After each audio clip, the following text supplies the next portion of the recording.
entre alvéolos y los capilares pulmonares. ¿Qué llamó la atención? Pues el movimiento de oxígeno hacia el capilar y el movimiento de CO2 desde el capilar hacia el alvéolo.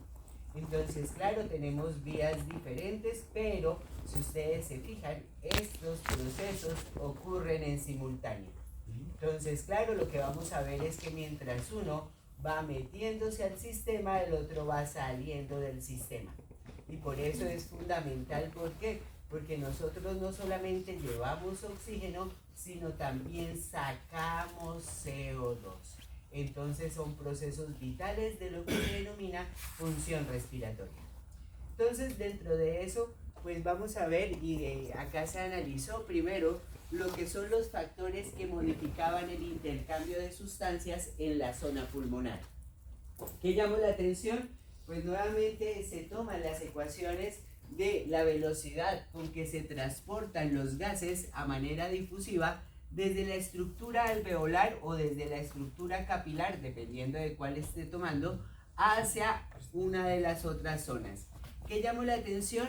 Pues esa velocidad de mover esos gases a través de esas membranas, pues va a depender de las diferencias de presión de esos gases, del área de intercambio y de algo que es interesante de analizar, que es el coeficiente de difusión. Y llamo la atención, ¿por qué? Porque si ustedes se fijan, esos tres factores me incrementan la velocidad de difusión. ¿Qué significa lo que estoy diciendo? Claro, si yo tengo más diferencia de presión, pues tengo mayor velocidad de difusión. Pero además, si tengo más área de intercambio o tengo un coeficiente de difusión muy alto, pues todo esto me va a incrementar la velocidad con que se transporta el gas. Y llamo la atención, ¿por qué? Porque hay un factor que me va a provocar que sea inversamente proporcional y es el espesor. Y claro, si el espesor por X o Y se incrementa, pues yo voy a tener una disminución de la velocidad de transporte de los gases en esa barrera. Entonces, aquí llamo la atención, ¿por qué? Porque normalmente cuando uno analiza difusiones en cualquier otro tejido, pues todas estas son unas constantes. Y llamo la atención, ¿por qué? Porque en sistema respiratorio nuevamente no lo es. Entonces les voy a mostrar que la única constante dentro del proceso respiratorio es coeficiente de difusión. Y entonces esto lo hace particular, ¿por qué? Porque tenemos diferentes velocidades de difusión en dependencia de los procesos respiratorios. Entonces voy a empezar a analizar, ¿por qué? Pues claro, voy a empezar a analizar entonces diferencias de presión. Y claro, acá me voy a situar, ¿por qué? Porque entonces nos situamos fundamentalmente en las presiones a niveles alveolares. Y claro, me preocupa a nivel alveolar, ¿por qué? Como les digo, necesito tener un gradiente de presión de oxígeno elevado y tener una presión de CO2 baja a nivel alveolar.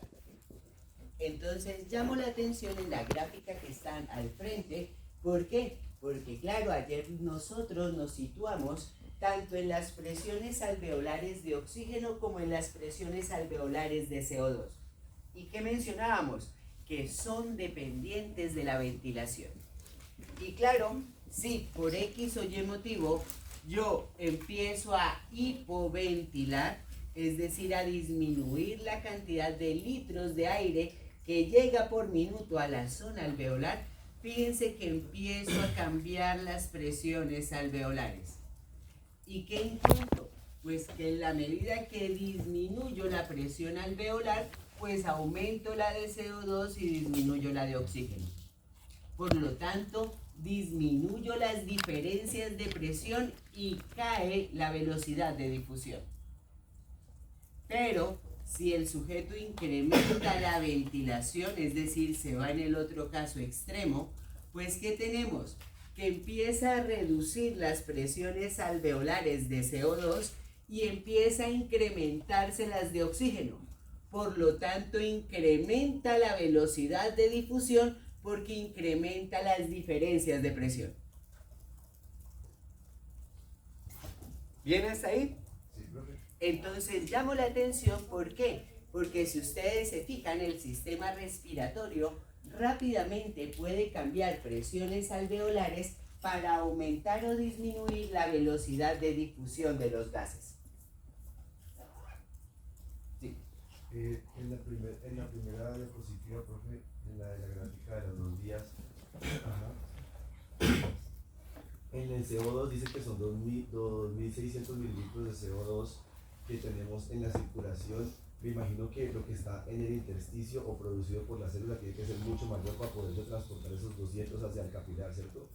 Pues siempre tengo un gradiente de presión, pero los contenidos son muy parecidos entre el extracelular y el plasmático.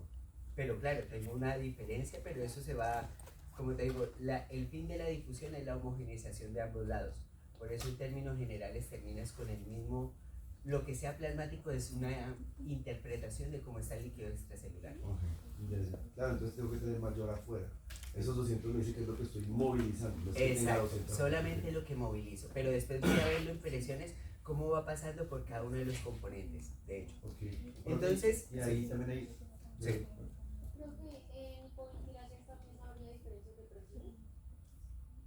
Como así, siempre hay diferencias de presión. Lo que pasa es que disminuye la diferencia de presión. Y a lo que me refiero que es, y gracias por preguntar esto, tengan presente que yo tengo mi estructura alveolar y yo estoy haciendo difusión con el capilar.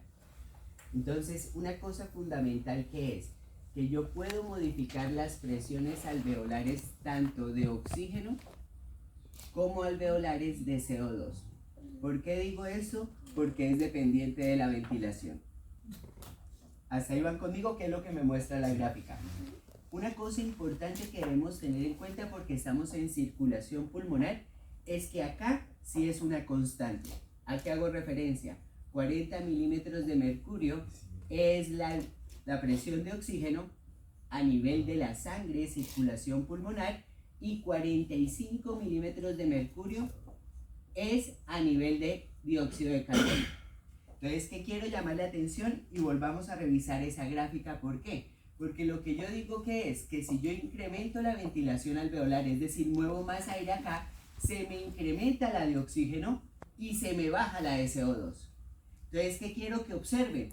Que eso me incrementa la diferencia de presión entre el oxígeno y el CO2, por ende incrementaré la velocidad de movimiento. Y por eso también llamo la atención, ¿por qué? Porque claro, si yo hipoventilo, ¿qué hago? Pues empiezo a reducir oxígeno y empiezo a aumentar CO2. ¿Y eso qué me trae? Que empiece a disminuir la velocidad de difusión. ¿Por qué? Porque tengo menos diferencia de presión. No significa que no pase, va a pasar, pero va a pasar menos comparativamente con ¿qué? Cuando yo inhalo o hiperventilo. ¿Sí? Dime. Ahí lo que buscamos es centro de CO2 a la alveolar. Ahí lo que nos interesa que es mover CO2 desde la sangre hacia el alveolo porque necesitas sacarlo. Y mover oxígeno desde el alveolo hacia la sangre. Entonces es muy bueno, ¿por qué? Porque fíjate que claro, la presión de CO2 es 45 en sangre. Por lo tanto, si se me aumenta en alveolar, menos diferencia de presión y menos se va a mover hacia el alveolo. ¿Listo? Ahora, una cosa interesante, como les decía, que es, se ha analizado el proceso de cambios de presiones alveolares y de CO2 en procesos como inhalar, exhalar, que es el proceso cíclico respiratorio normal. Y fíjense en esta hermosa gráfica de Boron, ¿por qué? Porque él analiza qué pasa con las presiones tanto de oxígeno como de CO2 a niveles alveolares. Y acuérdense que en representación gráfica en fisiología esto es espacio muerto anatómico, esto son las zonas respiratorias, por lo tanto las zonas de alveolares.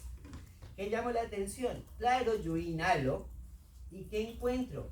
Que las presiones parciales de oxígeno se incrementan y las de dióxido de carbono caen en la inhalación. ¿Eso qué provoca? que tenga una mayor diferencia de presión en inhalación y por ende una mayor velocidad de difusión. ¿Comparativamente con qué? Pues con la exhalación. ¿Por qué? Porque si ustedes se fijan en la gráfica en exhalación, ¿qué pasa? Cae la presión de oxígeno y aumenta la de dióxido de carbono a niveles alveolares. Por lo tanto, disminuye la diferencia de presión, disminuyendo la velocidad de difusión. Entonces, llamo la atención por lo que les decía. En inhalaciones aumenta las velocidades de difusión. Entonces, entre comillas, entre quedarse con algo de aire o quedarse sin aire, es mejor que tener aire. Y llamo la atención por la gráfica en presiones. Entonces, un punto importante que es, y llama la atención, fíjense que tampoco es homogéneo dentro del proceso de inhalación y exhalación, pero además también tiene fuertes discrepancias en dependencia de la zona. Y claro, lo que nosotros de hecho ayer hablábamos en relación ventilación-perfusión es que la base tiene una relación ventilación-perfusión diferente a la del ápex. Y alguien me preguntaba ayer y me quedo pensando y me fui a leer por qué pusieron primero la ventilación arriba y abajo lo que era la perfusión y no al revés. Y claro, normalmente lo que buscan es tener datos positivos y como se dieron cuenta inicialmente en macro, el gasto cardíaco eran 5 litros y la ventilación 6 litros. Entonces dejaron el que era de mayor magnitud arriba y el de menor magnitud abajo para tener predominancias positivas. Era por eso. Pero después se dieron cuenta de las discrepancias en cada punto del pulmón y lo dejaron quieto. Gracias por la pregunta. Ahora, una cosa interesante y llamo la atención que es, claro, nosotros decimos que la base tiene la característica que es más ventilada y más perfundida que el ápex, todo muy bien, pero cuando comparo ambas en la base, lo que encuentro es que es más perfundida que ventilada. ¿Sí? ¿Y por qué digo esto? Porque tengo una baja relación ventilación-perfusión. Es decir, que si tengo una baja relación ventilación-perfusión, este es menor a este.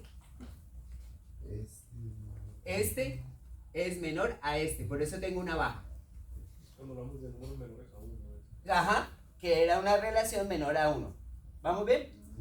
Listo, entonces, ¿qué quiero llamar la atención? Fíjense que cuando tengo sitios muy perfundidos y muy bajos, que tengo una caída de la presión de oxígeno y un incremento de la presión de CO2 a niveles alveolares.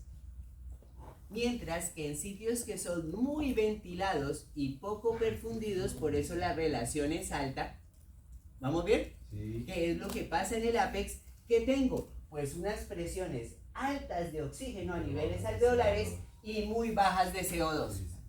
Entonces, por eso nosotros decíamos, pues por diferencia de presión se mueve mucho más aire y oxígeno acá que acá. ¿Sí? Y entonces, por eso pongo esta gráfica de recordemos. ¿Qué quiero llamar la atención de la gráfica que puse? Como les digo, tengo las presiones a nivel de la circulación pulmonar. Esa no cambia, ¿por qué? Porque viene del sistema y por eso es homogénea. ¿Vamos bien? Ven acá va superior, ven acá va inferior y eso se me mezcla y por eso tengo una misma cantidad de presiones de oxígeno y de CO2. ¿Qué llamo la atención? El que sí es variable es alveolar. Entonces llamo la atención de lo que hablamos ayer, ¿por qué? Miren las presiones de oxígeno y de dióxido de carbono en el ápex comparativamente con la base. Pues claro, la base tiene muy baja presión de oxígeno y tiene un aumento de CO2. Por lo que hablábamos que tiene una baja relación ventilación-perfusión. Entonces, si ustedes acomodan estos números de la base acá, pues lo que yo observo que es que si acá es 89, pues menos diferencia de presión voy a tener, y si acá es 42, menos diferencia de presión, entonces menos CO2 va a pasar. ¿Comparativamente con qué? Pues me trepo al ápex. ¿Qué encuentro en el ápex? Que las presiones alveolares son de 132 y acá las de CO2, 28. Por lo tanto, miren que tengo un incremento de la diferencia de presión de ambos gases Por lo tanto, en el apex se me mueve más oxígeno y en el CO2 también se me va a mover más. ¿Qué era lo que decíamos ayer? Y esto es lo interesante. Miren que esto lo corroboro con ¿qué? Con los contenidos de oxígeno y CO2 a nivel de sangre. Y miren que está más aumentado y más disminuido. ¿Comparativamente con qué? Pues con la parte de la base. Y claro, es que acá tengo una mayor velocidad de difusión. Por lo tanto, acá se me va a mover mucho más de los gases. Y por eso tengo mayor contenido de oxígeno y menor contenido de CO2.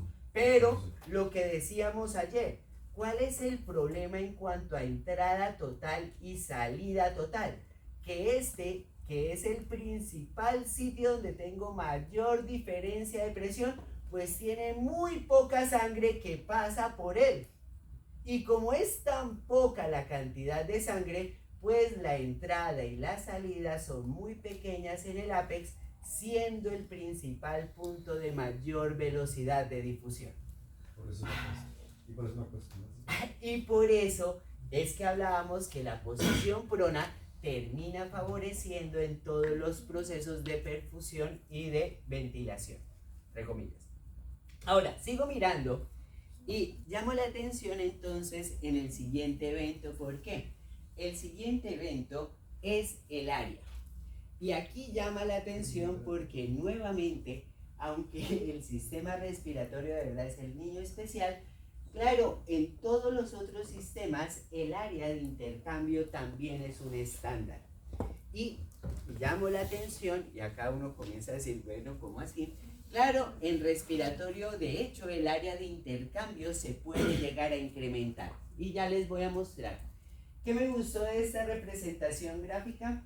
Pues que más o menos en una persona de 70 kilogramos se ha podido como medir cuánto es como el área de superficie de intercambio entre el capilares y lo que es los alvéolos, y la representación gráfica me llama fuertemente la atención porque es más o menos una media cancha de tenis.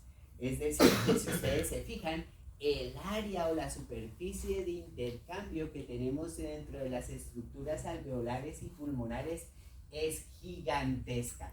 Y claro, si ustedes se acuerdan también en lo que les dije, Borón, en área de sección transversal total, la circulación pulmonar es mucho más grande en la zona de capilares que en todos los sistemas juntos. ¿Sí se acuerdan de eso? Y llamo la atención, ¿por qué? Pues porque este sistema lo que nos funciona es que sirva de intercambio. Y claro, uno comienza a decir, ¿de dónde saca tanta extensión? Pues como les decía, esto tiene mallas capilares. Y tener mallas capilares, ¿qué es? Es tener una gran cantidad de vasos sanguíneos conectados con las estructuras alveolares. Por lo tanto, el área de intercambio es grandísima y, como les decía, ¿eso que me permite? Que todo lo que sea anestésicos, que sean bastante liposolubles, pues van a moverse rápidamente por el sistema y llegarán rápidamente a sangre. Entonces, claro, los anestésicos inhalados son rápidos en acción. Ahora, ¿qué llama la atención? Y como les digo, acá nos dio la idea de analizar. Y claro, a veces yo me quedo con la parte vascular, que es esta parte de acá, pero fíjense la parte respiratoria. Y claro, yo estoy tomando solamente un segmento de la estructura pulmonar, pero esos tienen millones de alvéolos, los cuales su función es el intercambio de sustancias.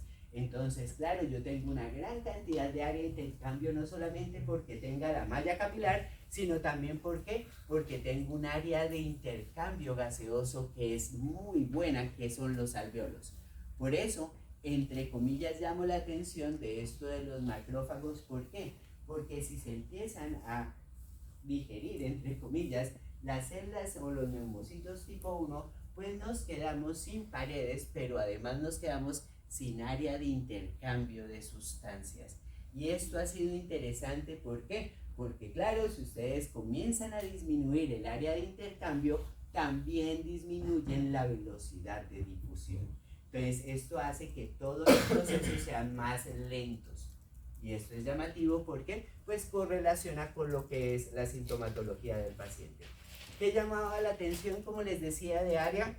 Que área se puede modificar y una de las formas de modificarlo es a través de los incrementos de la presión de la arteria pulmonar. Como les mencionaba, la presión de la arteria pulmonar hace un fenómeno que no ocurre en sistémico y es caer o bajar la resistencia del sistema. Y como les decía, esto al inicio no se entendía muy bien como un aumento de presión bajaba la resistencia, pero lo que se encontró fue reclutamiento y distensión. ¿Por qué los vuelvo a traer a colación?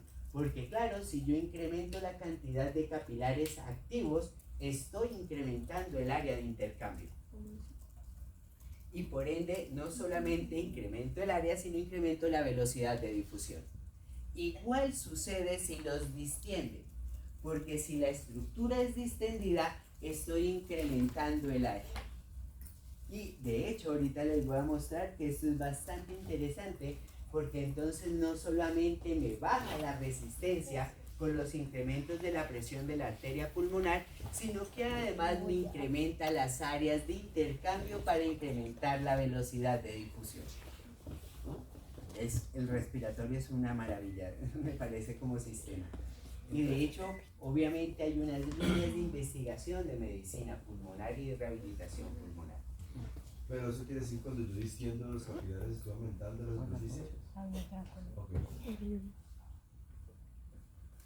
Y ahorita voy a mostrar para que me entiendan mejor ese fenómeno, porque vamos a ver que va a depender también del área del alveolo, que es lo que quiero mostrar acá. Y en parte, como los capilares están contiguos a la estructura del alveolo, lo que le pasa a las paredes alveolares también le pasa en parte a los vasos sanguíneos. Que quiero llamar la atención, y de hecho traje esta imagen a colación, que es lo que nosotros hacemos, que es inflar una bomba. Y como les decía, esta imagen me parece bastante llamativa. ¿Por qué?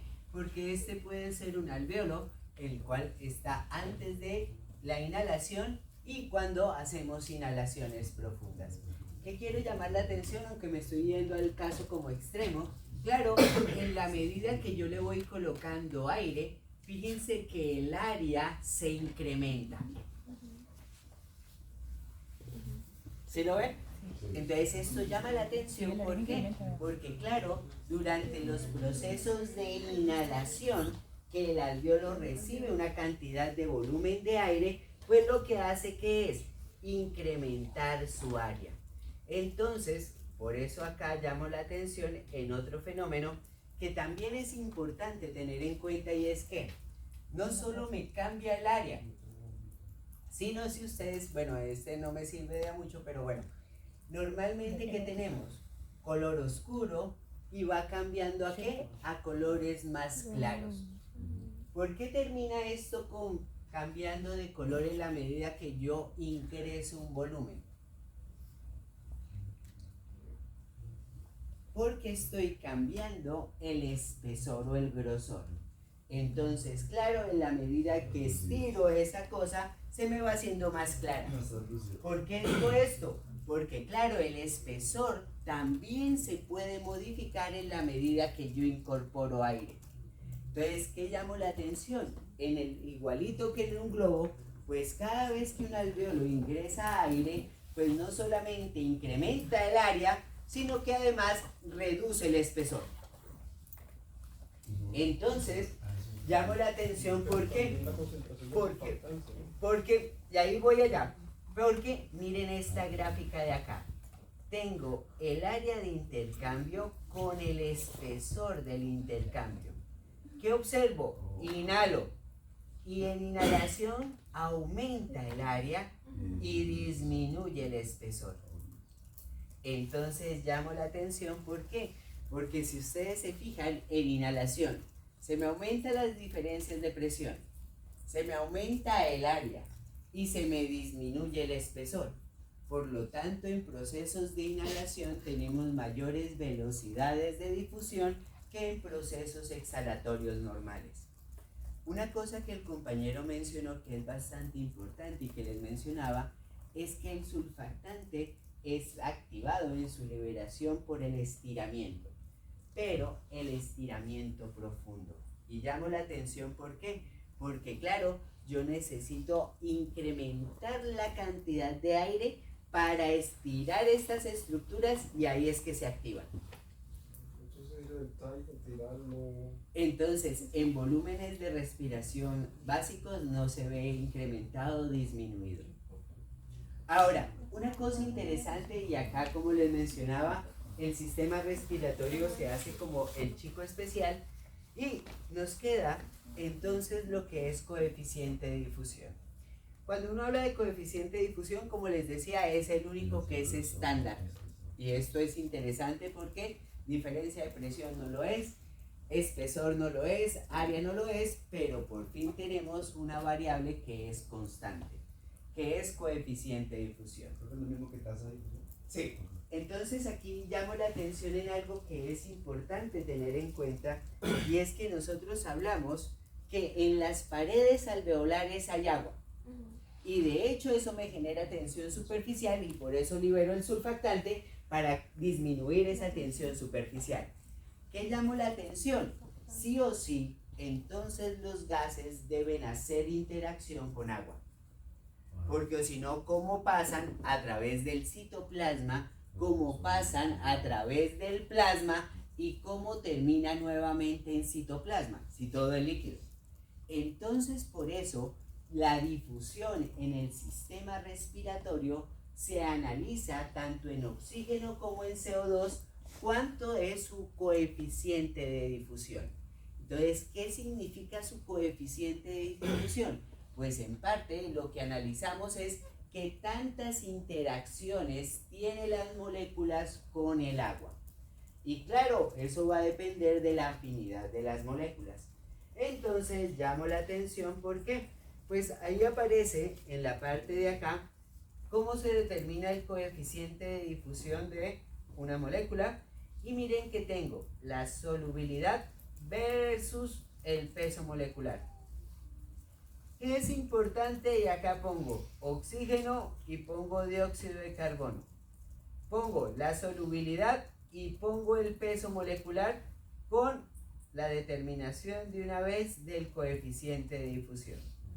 ¿Qué quiero llamar la atención? Y voy a empezar a comparar oxígeno y dióxido.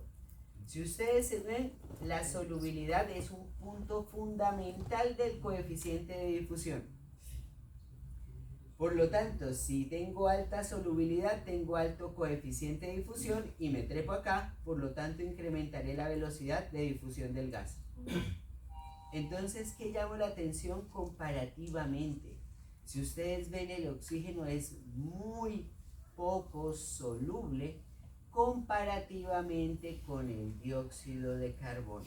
Esto es polar como el agua. Y llamo la atención, ¿por qué? Pues eso hace que si yo comparo ambos gases por coeficiente de difusión, la velocidad del CO2 es mucho mayor que la de oxígeno. ¿Van conmigo? Sí. Listo. Miremos esta cosa que me interesó. Claro, nosotros en fisiología a veces pasamos en alto estas cosas de la solubilidad y nos tiramos de lleno en cómo se transporta. ¿Qué me gusta de esta lámina?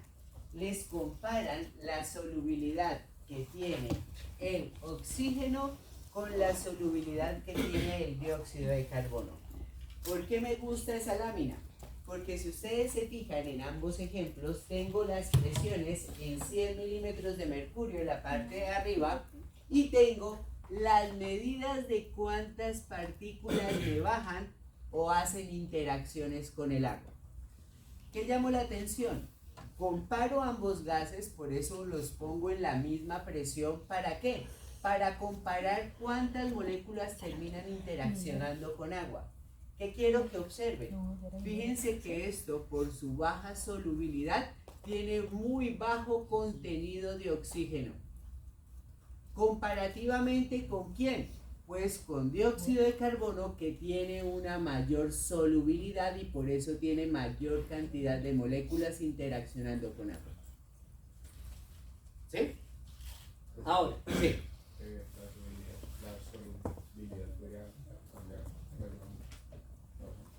No, son constantes de las moléculas, igual que el peso molecular. Ahora, una cosa y un detalle y acá llama la atención porque pues pudimos comparar las velocidades de difusión tanto del oxígeno como del dióxido de carbono cuando transcurre por las estructuras alveolares. ¿Qué quiero que observen? Estoy en sangre que viene desde arterias pulmonares, las cuales tienen alto nivel de CO2 y bajo de oxígeno. ¿Lo ven? Ando por circulación pulmonar y me meto a los capilares pulmonares. ¿Qué quiero que observen de esta gráfica? Tiene una cuantificación en segundos de 0 hasta 75. ¿Por qué me hacen esta puntuación acá? Porque es el tiempo en que se demora la sangre en pasar desde los capilares por toda la estructura alveolar. Por lo tanto, si por todo este tiempo transcurre la sangre por el alveolo, tengo toda esta posibilidad de hacer intercambio gaseoso. Pero, y llamo la atención en el pero, cuando esto entra al capilar, que tengo diferencias de presión, espesor bajo y todo, ¿qué hace? Se empieza a movilizar los gases. ¿Eso qué significa? Ingresa oxígeno a la circulación y saco CO2. ¿Qué llamo la atención en la gráfica? A pesar de las diferencias en el coeficiente de difusión, tengo que las velocidades de difusión de ambos gases son iguales. Y digo esto ¿por qué? Porque si ustedes siguen la gráfica, fíjense que en 0.25 segundos yo ya estoy igualando tanto la de oxígeno como la de CO2.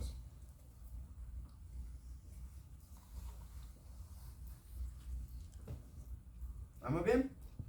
Entonces la pregunta del millón es ¿por qué si estas dos cosas y estas dos moléculas tienen coeficientes de difusión tan diferentes, por qué esto tiene casi la misma velocidad de difusión? Por las cantidades, por la presión. Por las diferencias de presión. Entonces yo llamo la atención, ¿por qué? Porque claro, si ustedes se fijan, no solamente tenemos diferencias en el coeficiente de difusión, sino además tenemos diferencias en ¿qué? En las diferencias de presión. Entonces yo llamo la atención, ¿por qué? Porque claro, miren que la diferencia de presión de oxígeno es de casi 60 milímetros de mercurio, mientras que la diferencia de CO2 es de casi 6 milímetros de mercurio. Entonces, claro, ¿eso qué hace? Que un gas tenga una gran diferencia de presión y el que es gas más soluble tiene una menor diferencia de presión. Entonces, ¿qué estoy diciendo? Que la velocidad de ambos gases terminan siendo iguales. ¿Por qué? Porque, entre comillas, mientras uno tiene un mayor coeficiente de difusión, el otro gas tiene una mayor diferencia de presión, que termina ¿qué? Acercando las velocidades de difusión de ambos gases. Pero eso no es como, o sea, me imagino que ahorita lo vemos, pero ¿hay alguna razón por la cual ocurre eso? O sea, porque no puede ser que sea simplemente por coincidencia. La difusión de la velocidad. Ya vamos a ver de pronto por las moléculas de interacción cómo hacen, igual que tienen presiones muy bajas a niveles de CO2, por ejemplo. Sí, es muy bonito la cosa. Pues yo no creo que sean exactamente iguales, pero sí son muy cercanos en el tiempo. Y como te digo, cuando se estudió eso, ¿qué se encontró? Que claro, entre comillas, uno compensaba con lo otro. Entonces, el que tenía menos diferencia de presión terminaba compensando la velocidad de difusión por el aumento del coeficiente de difusión. O sea que es casi que igual. ¿Ah? No al revés, o sea, No, es que si tú ves, por ejemplo, el CO2 es el que menos diferencia de presión tiene. Pero el detalle que es, claro, al tener mayor solubilidad y tener un coeficiente de difusión tan grande, pues compensa que esa pequeña diferencia de presión que tiene. Porque si tú ves, todos estos tres factores son directamente proporcionales a la velocidad de difusión. Lo decía por lo que usted mencionó que es el que es fijo, entonces pensé que la vía compensatoria sería como compensarla. Pero una cosa importante, gracias por la interpretación, claro, esto es una constante, que sí se puede modificar las otras tres, pero se modifican las tres para ambos. Y llamo la atención, ¿por qué? Porque claro, cuando yo inhalo, no solamente aumento la diferencia de presión para el oxígeno, sino también aumento la diferencia de presión para el CO2. Igual que si se aumenta el aire y cae el espesor, ambas variables van a favorecer ambos procesos. Entonces eso hace que exactamente en ese mismo instante haya el mismo Claro, intercambio. exacto. Entre comillas, uno lo que observa que es que si incrementan, por ejemplo, la hiperventilación para incrementar las diferencias de presión, ambos incrementan en su velocidad de difusión en paralelo. ¿Por qué? Porque cambian sus diferencias de presión, el área y el espesor en paralelo. Las presiones de gases las vamos a siempre decir en milímetros de mercurio, Sí. pero las que son alveolares y pleurales en centímetros de agua. ¿Sí? Lo que pasa es que, entre comillas, se maneja hartos centímetros de agua en la parte superior para evitar el manejar 760 milímetros de mercurio con intrapleurales y alveolares.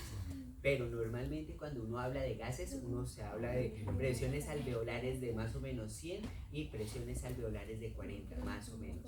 ¿Por qué? Porque uno sí puede llegar a medir esas presiones. Y eso sí es importante para saber cómo es que está. Gracias. Ahora, una cosa interesante y llamó la atención de la gráfica en los puntos que muestran acá, que es, claro, el final de la difusión, que es cuando yo iguale las presiones entre el medio con el otro medio. Entonces, ¿por qué digo esto? Pues esto termina en 40, que es la presión alveolar, y termina en 100, que es la presión alveolar. ¿Sí ven?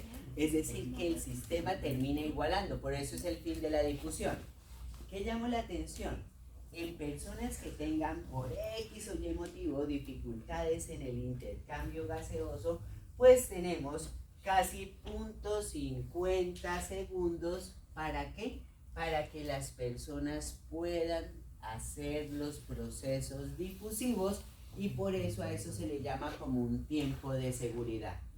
Y claro, entonces tenemos 0.5 segundos. ¿Para qué? Pues para seguir haciendo la carga por si tenemos dificultades en mover los gases. ¿Qué es interesante? Pues comenzaron a analizar factores que afectaran a los procesos difusivos. Y entonces llamo la atención con esta gráfica. Yo tengo acá las velocidades de difusión y miren que esto es la estructura normal. ¿Qué llamó la atención de la estructura normal? Zona conductiva, zona respiratoria. ¿Qué llamó la atención? Aunque la representación no me ayuda porque para cada alveolo tengo muchos capilares, ténganlo presente. ¿Qué hago? Pues dependo del área, del espesor y dependo de las diferencias de presión. ¿Qué observo? Y me tiro con enfisema. Y miren que habla destrucción de las alveolos. Y llamo la atención, ¿por qué? Porque miren que eso me disminuye dramáticamente el área de intercambio. Entonces, claro, si yo bajo el área de intercambio, bajo la velocidad de difusión. ¿Eso qué me provoca? Que tenga bajas presiones de oxígeno a niveles venosos pulmonares y por ende sistémicos. Me voy para el otro lado. Fibrosis. Fíjense que la representación gráfica de la fibrosis, ¿qué es? Hacer de las membranas más gruesas. ¿Eso qué hace? Me incrementa el espesor de intercambio. Y si me aumenta el espesor de intercambio, me disminuye la velocidad de difusión, y por eso también me puede causar hipoxia. ¿Hipoxia qué es? Bajo nivel de oxígeno en sangre. Tercero, y el que hablábamos ayer. Claro, este sistema, como les decía, el linfático no es que esté muy desarrollado, y cualquier incremento de las presiones arteriales pulmonares me genera un aumento de la filtración. ¿Qué es interesante? Que claro, el agua termina en el espacio intersticial. ¿Eso qué hace? Que me incremente el espesor por el cual debo pasar, y tengan presente que el oxígeno es poco soluble. Por lo tanto, llama la atención, ¿por qué? Porque el edema también puede causar hipoxia por dificultades difusivas. El último y el detallito del asma. ¿Qué es el detalle del asma? La broncoconstricción de bronquiolos terminales. ¿Eso qué hace? Que sea hipoventilado alveolarmente. Y como es hipoventilado, de una vez se me cae la presión de oxígeno y se me incrementa la de CO2. Acá solo me muestran oxígeno, pero téngalo presente con CO2. ¿Y eso qué hace? Otra vez hipoxia. Entonces yo llamo la atención, ¿por qué? Porque si ustedes ven muchas patologías que son diferentes, terminan causando la misma característica, que es hipoxia o bajo nivel de oxígeno en nivel de sangre. Ahora, ¿qué llamo la atención? Sigamos mirando, porque todavía lo único que hice fue analizar las características de velocidad de difusión. Pero, como les decía, yo necesito llevar ese oxígeno hacia los tejidos y sacar de los tejidos el CO2. Esa es mi misión. ¿Qué observo acá? Fíjense que acá nos están mostrando lo que es el movimiento de oxígeno a través de lo que es la barrera alveolo-capilar. ¿Qué observo? El proceso que se denomina difusión, porque acuérdense que los gases se mueven a través del proceso difusivo. ¿Qué observo? Y llamo la atención ahora a la tabla. Si ustedes se fijan en la tabla que tengo, me dicen los contenidos en mililitros de oxígeno que están en el plasma y en el que están unido a la hemoglobina. Y de hecho llamo la atención porque ya acá tenemos que traerlo ¿en qué? Alveolo, neumocito, espacio extracelular, célula endotelial. ¿Qué tengo en color blanco? Plasma. Tengo la membrana celular del glóbulo rojo que contiene esta proteína que se llama hemoglobina. Entonces, entre comillas, ¿qué observo? Que para poder pasar oxígeno, lo paso en punto 25, pero llamo la atención, ¿por qué? Cuando yo contabilizo qué tengo en un litro de sangre, fíjense que solamente tengo 3 mililitros disuelto, porque es muy poco soluble, y tengo 197 mililitros unido a la hemoglobina. Por lo tanto, y llama la atención, si ustedes se fijan, en total estoy transportando alrededor de 200 mililitros de oxígeno. Pero, y llamo la atención en el pero, de esos 900 mililitros, 197 es unido a la hemoglobina, por eso les muestran un 98.5% del oxígeno depende de esta proteína.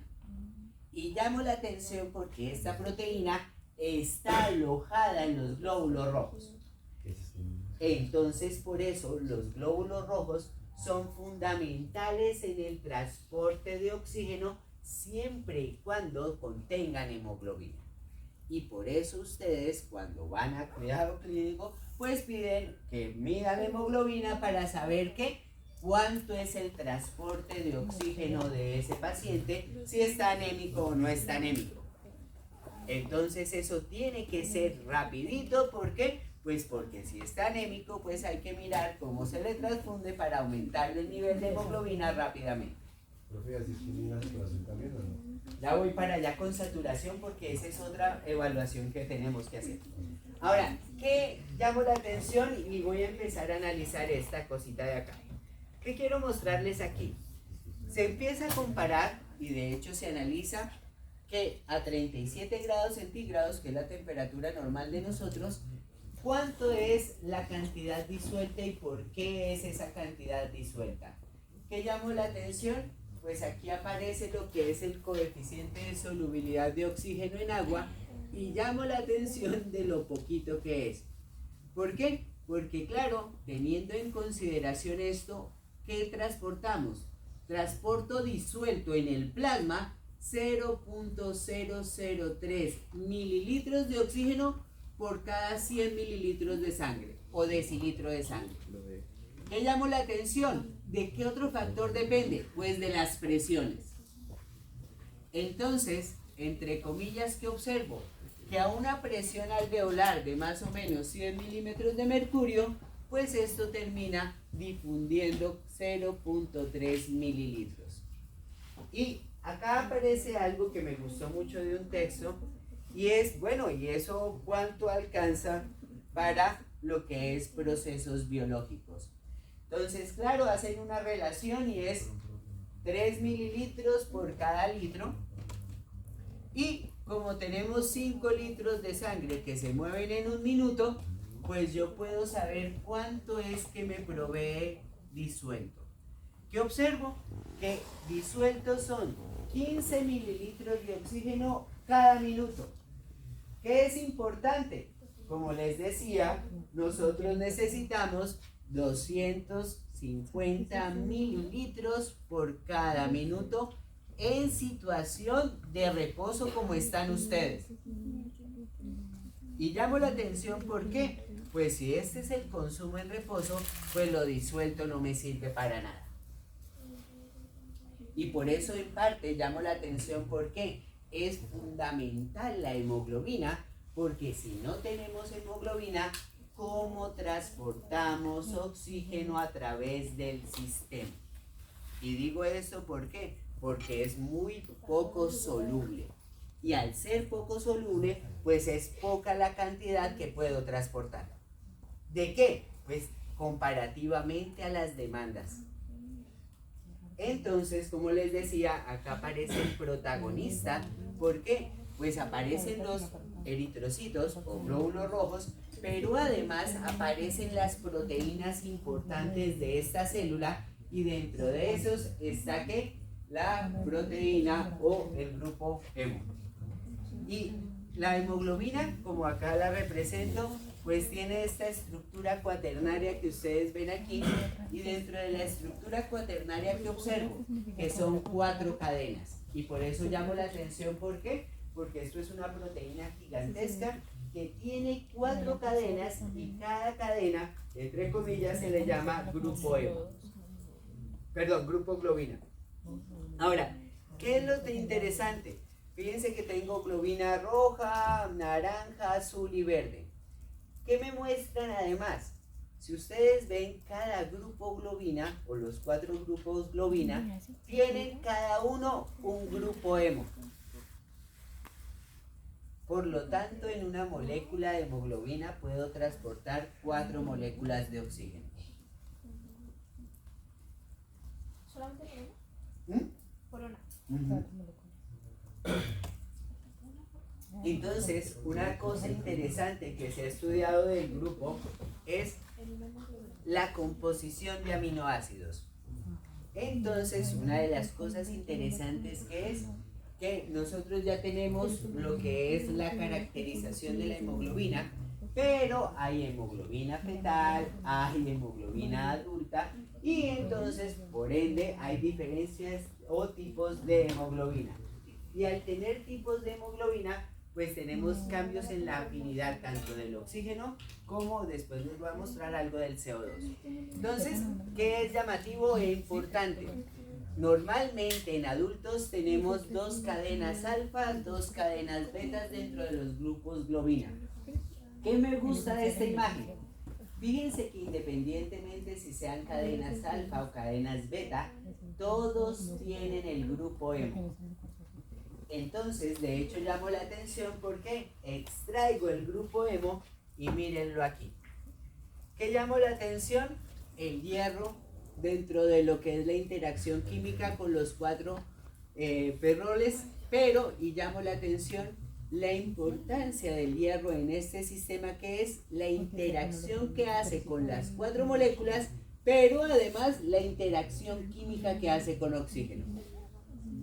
De acá que se hace fundamental, como les decía, no solamente tener eritrocitos, sino tener un nivel elevado de hemoglobina. ¿Para qué? para poder tener mayores cantidades de transportadores de oxígeno. Un punto fundamental que es el hierro. Entonces llamo la atención, ¿por qué? Porque claro, como les decía, nutrición se hace fundamental para la salud. ¿Por qué? Porque si ustedes no consumen los micronutrientes y macronutrientes que son necesarios, pues no producen energía. Entonces, acá hay un problema en Colombia dramático que no se habla, que es malnutrición.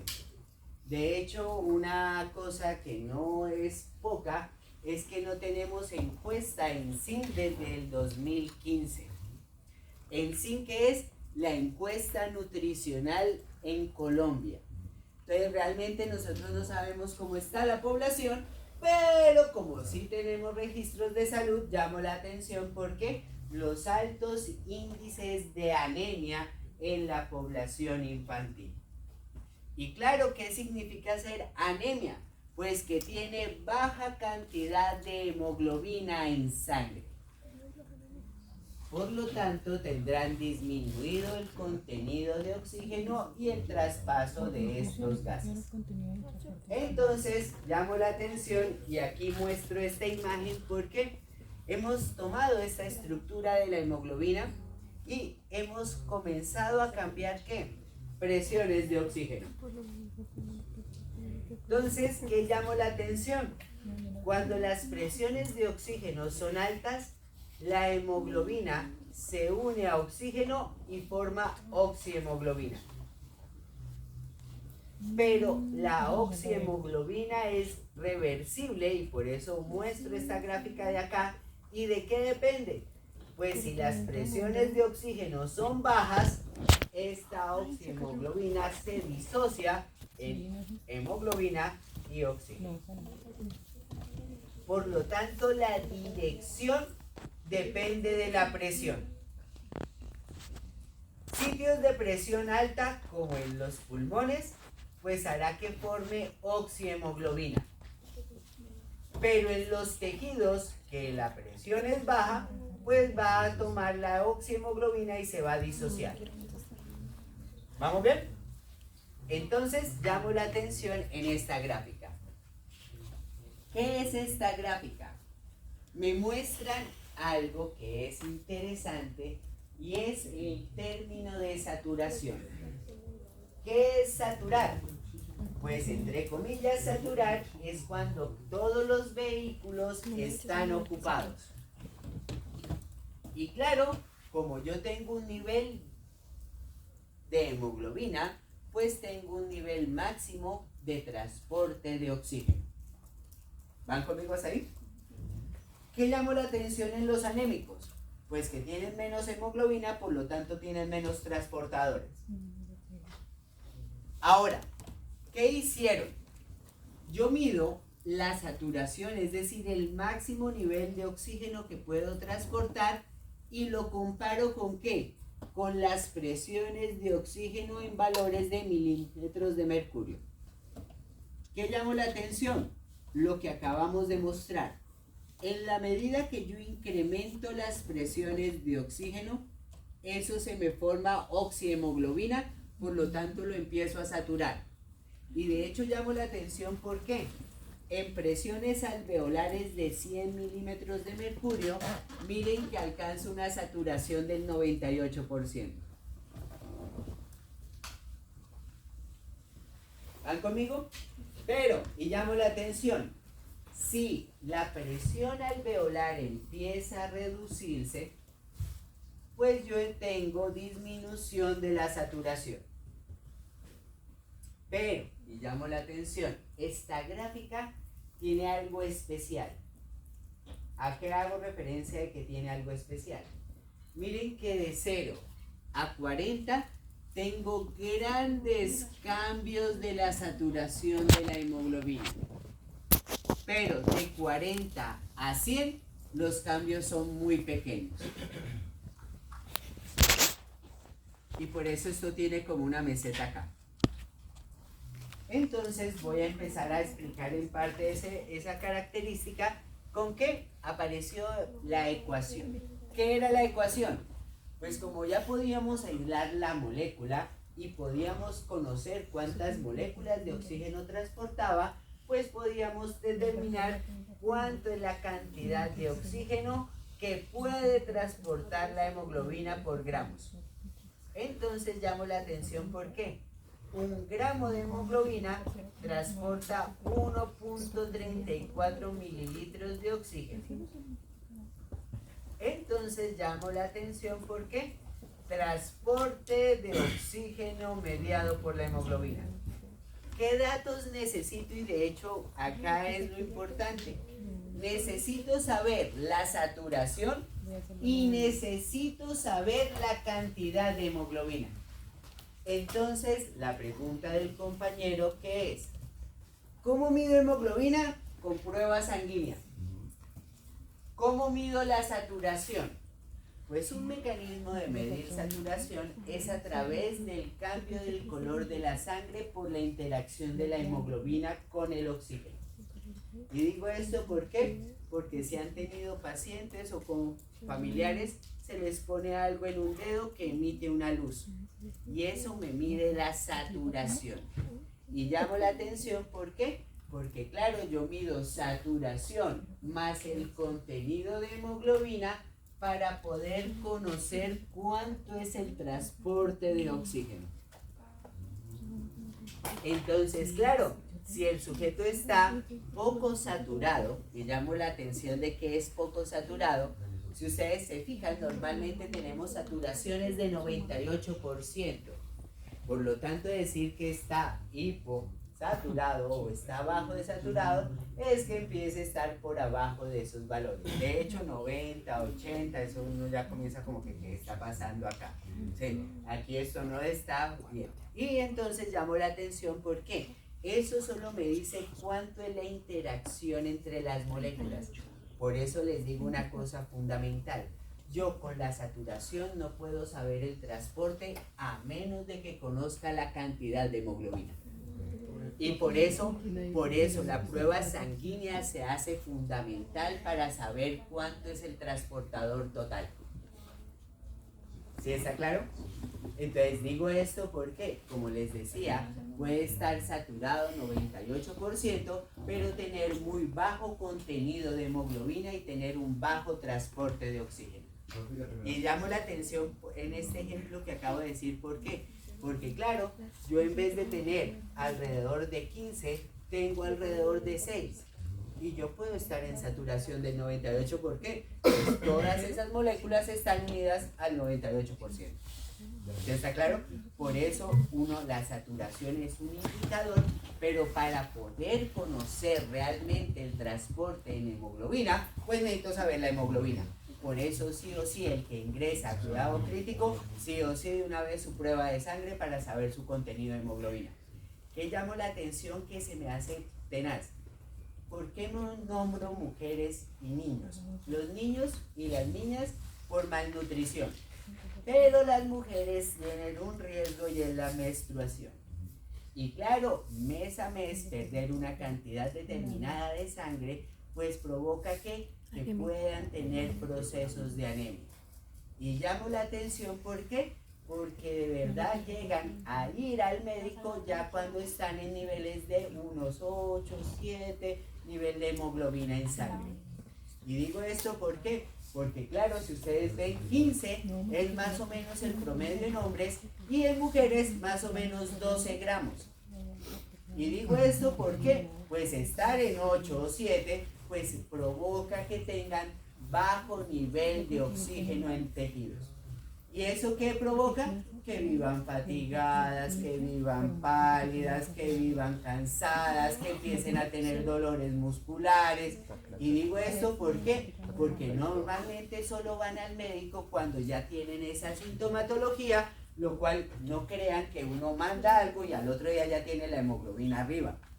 Digo esto ¿por qué? Porque pues como va bajando, pues subirla también es un problema. Digo esto, ¿por qué? Porque con alimentación, reposo y ejercicio es lo que se manda para poder incrementar esta cosa. Pero como les digo, el ejercicio entre comillas, ¿por qué? Porque son anémicos. Pero necesitan fuente ¿de qué? De hierro. y por eso ustedes los mandan a comer fuentes de hierro. Pero una cosa importante que quiero llamar la atención, esto necesita de nutricionistas porque no es solo vaya y coma hígado y ya. Por eso hay nutrición en la Facultad de Salud para que ustedes lo manden al nutricionista. Dedito arriba, dedito arriba. Ahora, importante, y voy a empezar a hablar de algo que es interesante. En Conti aparece esta gráfica que es la gráfica de saturación de la hemoglobina, que es que en la medida que yo incremento la presión de oxígeno, pues la hemoglobina se va cargando más. Por eso incrementa la saturación. ¿Qué llamó la atención? Las dos partes de la gráfica. La parte de inclinación y la parte de meseta. Miren que acá la parte de inclinación la vimos en amarillo y la de meseta en azul. ¿Qué llamó la atención de la gráfica? El A y la B. ¿Por qué? Sacan una gota de sangre de la arteria, sacan una gota de sangre de la vena y ¿qué hacen? Pues medir la saturación. Entonces llamo la atención. Miren que en sangre arterial tengo una saturación casi del 98%, mientras que en sangre venosa tengo una saturación de casi el 75%. Te lo repito. ¿Qué hicieron? Tomar una sangre arterial y tomar una gota de sangre venosa. ¿Qué se dieron cuenta? Que en la sangre arterial, en presiones alveolares de 100, pues esto está saturado al 98%. Y en sistemas venosos, que tiene una presión casi de 45-40, pues tiene una saturación del 75%. ¿Ves qué llamó la atención? Cuando yo llego al sistema respiratorio, incremento la saturación hasta 98, cuando voy a los tejidos, se me baja hasta 75. Y entre comillas lo que les decía que es, claro, el sistema no se queda sin oxígeno, sino pasará una cantidad determinada. ¿Sí está claro? Ahora, me llamó la atención y aquí me parece lo interesante de las gráficas, ¿por qué? Análisis. A esta parte de la gráfica, que es la región de la meseta de la gráfica de saturación, se le llamó zona de seguridad. Ya les voy a explicar por qué se llamó zona de seguridad. Normalmente, nosotros tenemos presiones alveolares de 100. ¿Qué pasa si yo subo en altura? Pues lo que decíamos es que empieza a bajar las presiones de oxígeno. Por lo tanto, empieza a bajar también las presiones alveolares de oxígeno. ¿Qué quiero que observen? Miren que yo puedo bajar de valores de 100 a 80, 60 y tengo muy poco cambio en la saturación. ¿A qué hago referencia? Fíjense que yo puedo inhalar hasta 60 milímetros de mercurio de presión y mantener una saturación de casi el 89%. Es decir, grandes cambios de presión de oxígeno alveolar no me generan grandes cambios de la saturación. ¿Sí está claro esto? Por lo tanto, entre comillas, yo tengo una ventana de saturaciones elevadas. ¿Hasta qué? Hasta que yo lleve las presiones alveolares hasta 60. ¿Por qué? Porque si yo sigo subiendo y las presiones alveolares se me bajan de 60, lo que yo observo que es una fuerte caída de la saturación de la hemoglobina. Otra vez. Estoy acá en 100, ¿cierto? ¿Qué llamo la atención? Que yo puedo pasar de 100 milímetros de mercurio a nivel alveolar hasta 60, 40 milímetros. ¿Y eso qué provoca? Muy pocos cambios en la saturación de la hemoglobina. De hecho, si ustedes ven, cae casi de 98, casi a 92. Es decir, que entre comillas se llamó fase de seguridad. ¿Por qué? Grandes cambios o caídas de las presiones alveolares no me provocan grandes cambios de la saturación de la hemoglobina. ¿Sí? Pero, si ustedes ven en la gráfica, por abajo de 40 o entre lo que es 60 hacia abajo, que observo que la gráfica ya no está en meseta, sino cae. Por lo tanto, de abajo de 60, ¿qué hago? Pequeños cambios de la diferencia de presión me provocan grandes cambios de la saturación. Por eso llamo la atención, ¿por qué? Porque si ustedes se acuerdan ayer en altura, claro, los sujetos pueden llegar hasta presiones de 30 o 20 a niveles atmosféricos. Y digo esto ¿por qué? Pues en esto miren que ya la saturación se me cayó a un casi 40%. Es decir, ahí ya tengo de grandes o dramáticas caídas de la saturación. Pero, y llamo la atención en el segundo componente, ¿por qué? Porque fíjense que a niveles arteriales estoy en la zona azul, Sí.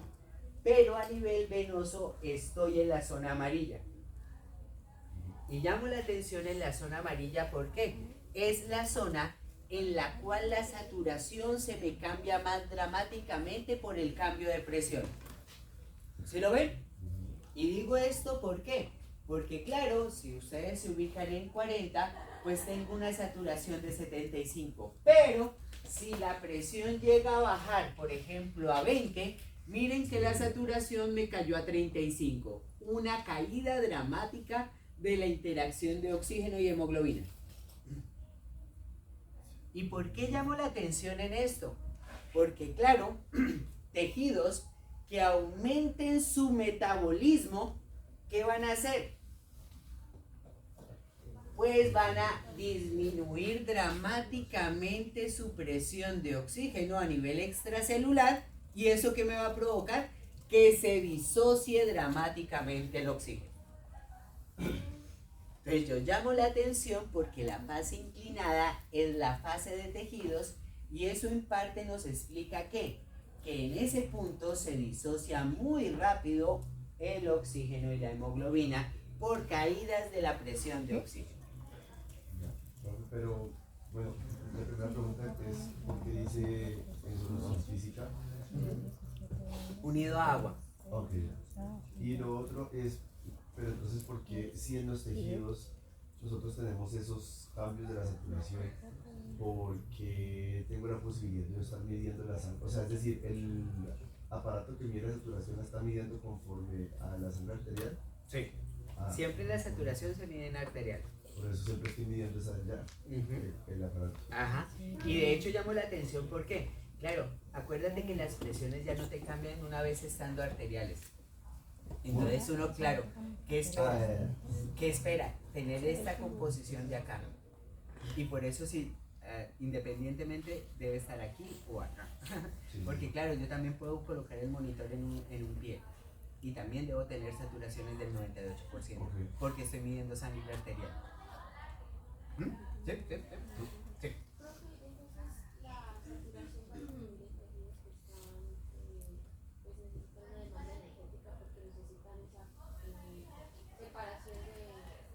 Aquí hay una cosa interesante, es, pues, obviamente los tejidos no hablan, pero que es interesante. Fíjate que si un tejido es altamente demandado, lo que va a hacer es bajar la presión de oxígeno. ¿Por qué? Porque va a pasar más a las mitocondrias. ¿Eso qué efecto tiene? Que rápidamente se desprenda la hemoglobina del oxígeno. Entonces, claro, sí termina provocando el efecto que llama es que de mover para aumentar. Pero todo está viene desde atrás, ¿por qué? Desde la utilización del oxígeno. Y claro, desde que la mitocondria utilice más oxígeno, ¿qué va a hacer? Provocar que extracelularmente caiga. Y llamo la atención porque al caer aumenta la disociación. Terminé en el de los tejidos, exacto. Entonces llamo la atención porque si vemos esta gráfica, entre comillas, yo saturo en el alveolo y desaturo o hago una separación en los sistemas sistémicos. Y todo el cambio es mediado por ¿qué? Cambios de las presiones de oxígeno. ¿Sí? Detalles, porque esta gráfica tiene detallitos que han hecho cosas interesantes. Esa gráfica que ustedes tienen ahí es la gráfica de transporte total de oxígeno, pero les muestran dos cosas. ¿Qué les muestran? Cuando yo afecto los transportadores, en el caso de la anemia, Miren que en vez de 15 gramos tiene 6 gramos. Y O2, afecto la afinidad de la hemoglobina por el oxígeno. Entonces, claro, llamo la atención porque uno de los problemas es que tengamos menos cantidad de hemoglobina, por lo tanto la cantidad de oxígeno que yo puedo transportar es mucho menor, comparativamente con alguien que tenga 15 gramos de hemoglobina, que es lo normal, o 12 para el caso de las mujeres. ¿Qué llamó la atención? El otro caso que me llama fuertemente la atención es monóxido de carbono. ¿Por qué? Porque miren que monóxido de carbono hace interacciones con hemoglobina. Y de hecho es casi 2000 veces más afín que el oxígeno. Esto hace que sea un potente competidor de los transportadores. Y menciono esto porque si ustedes se fijan en un sujeto que tenga la cantidad de hemoglobina normal, si le ponen a inhalar 50% de monóxido, miren que tiene una caída dramática del oxígeno unido en hemoglobina. ¿Por qué menciono esto? Miren estos detallitos. Bueno, tenemos grandes problemas con los desgraciados políticos porque si ustedes se fijaron en Estados Unidos, a mí esto me encanta. En este primer mundo de Estados Unidos, con la subida de Trump y con la caída del gobierno ahorita que se tiene, pues una de las cosas que se pierde son todas las estadísticas del país. No sé si lo estén siguiendo, pero eso está súper entretenido. Y digo esto porque, miren esta por muertes por monóxido.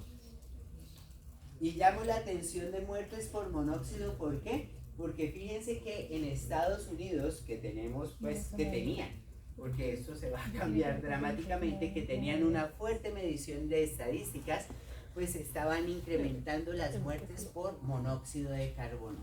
Y llamo la atención, ¿por qué? Porque uno dice, bueno, ¿y esta cosa por qué? Pues claro, por los cambios extremos de temperatura, pues la gente tiene que usar algunas herramientas para calentarse dentro de estos berracos aparatos que ustedes ven acá, pero además, claro, todo lo que genere combustión, por ejemplo, los carros, pues no pueden provocar o estar en sitios cerrados. ¿Por qué? Porque si estas máquinas que generan combustión están en sitios cerrados, pues como dice ahí, ustedes no lo van a cachar y de hecho se van a quedar muertos. Y llamo la atención porque dice, pueden morir en minutos. Y claro, esto en Colombia no es muy útil o muy usado, pero sí ha pasado en que en los famosos moteles que tienen entrada con carro y se bajan y dejan el puto carro prendido y quedaron felices hasta el otro día porque ya de ahí no hay. Y de hecho muchos casos de muerte en Colombia ha sido en estos eventos. Por eso llamo la atención de la propaganda gringa, porque toda aquella cosa que tenga combustión debe estar alejado 20 pies de ventanas o de sitios cerrados. Y por eso a mí esto me llamó fuertemente la atención, porque claro, yo decía, pero ¿por qué se va a incrementar eso?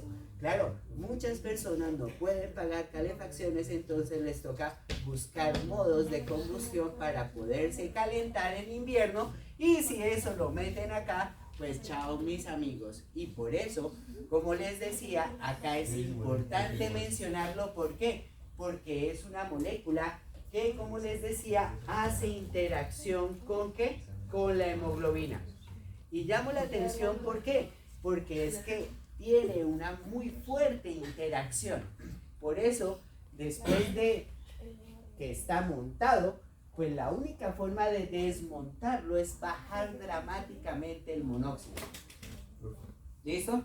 ¿Y 50% de qué? ¿Cómo así? De monóxido. Los ponen a inhalar 50% de monóxido con 50% de oxígeno. Ah, ok, o sea, la cantidad que estoy inhalando. Sí, lo que pasa es que hacen un experimento, esto es un experimento controlado. ¿Con qué? Pues ponerlos a inhalar monóxido para saber cuánto es la cantidad de oxígeno disuelto. Claro, pero obviamente por eso lo hacen controlado. Digo eso, ¿por qué? Porque fíjate que colocando el 50% yo ya me estoy bajando más de la mitad del transporte de oxígeno. Y digo esto porque es que es dramática la pérdida de transporte de oxígeno por sustancia competitiva como el monóxido. Y una cosa importante, por eso también la importancia de mantener gases bajos dentro de sistemas cerrados. Y importante, ¿por qué? Porque claro, yo no sé si ustedes han visto, pero las tuberías de gases y estas cosas, si no se hacen mantenimiento, pues también terminan ejerciendo repercusiones sobre nuestra salud. Entonces, pues, obviamente, detalles. ¿Qué más quiero mostrar? Tim. Ay, tú ibas a preguntar algo. Sí, pero ya me explicaron. ¿Sí? Ah, ¿bien? Pues sí, es lo que ellos dijeron. Bueno, igual. No, sí, corrobore. No es que no crean ellos. Corroboremos. No, yo confío en ustedes.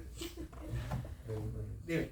Que te iba a preguntar que cuál era como el mecanismo de la interacción del monóxido de carbono con la hemoglobina, y ellos me dijeron que disminuye la interacción del oxígeno con el CO2. Sí. No, del oxígeno con la hemoglobina. Lo que pasa que es, y gracias por preguntarlo, si tú ves en esta interacción que tenemos del grupo hemo, la posibilidad que tiene ese grupo hemo de transportarlo es por esa interacción que tengo entre el hierro y el oxígeno.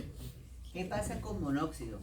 Cuando se pone monóxido en el medio, se encuentra que la afinidad del monóxido es muchísimo más alta por el hierro que el oxígeno.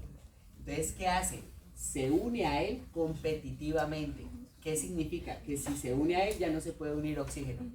Y como la afinidad del monóxido es más grande hacia el hierro, por eso, entre comillas, cuando tú pones ambas moléculas, el que va a ir a unirse va a ser monóxido.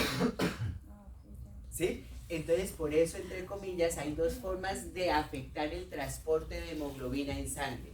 Una, o colocando un competidor como el monóxido por la hemoglobina, o dos, bajarse la cantidad de hemoglobina.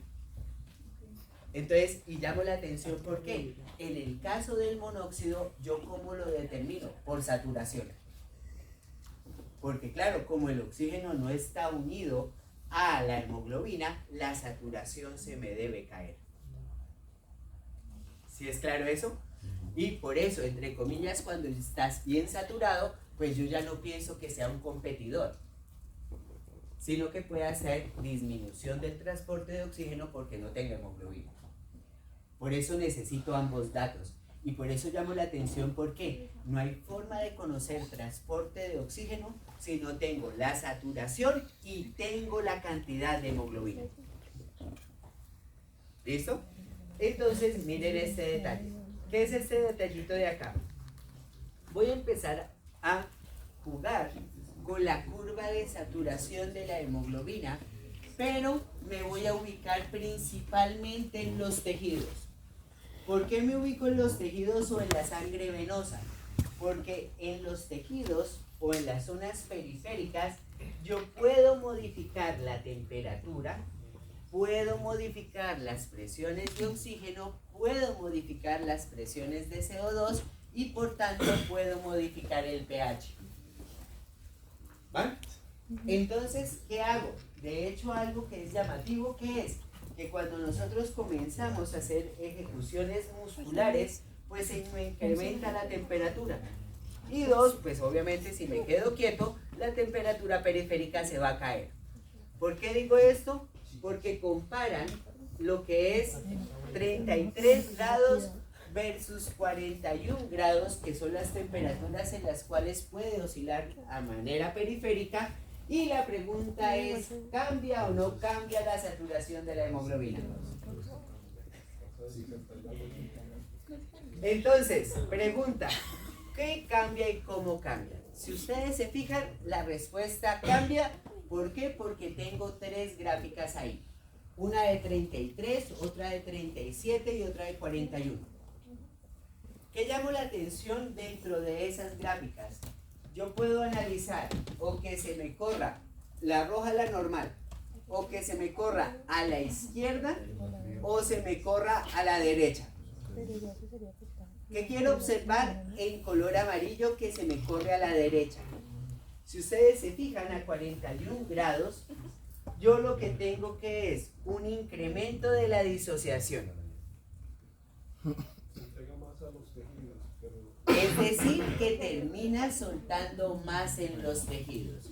Entonces, claro, tejidos periféricos que tengan una temperatura mayor van a disociar más comparativamente con tejidos que tengan temperatura menor.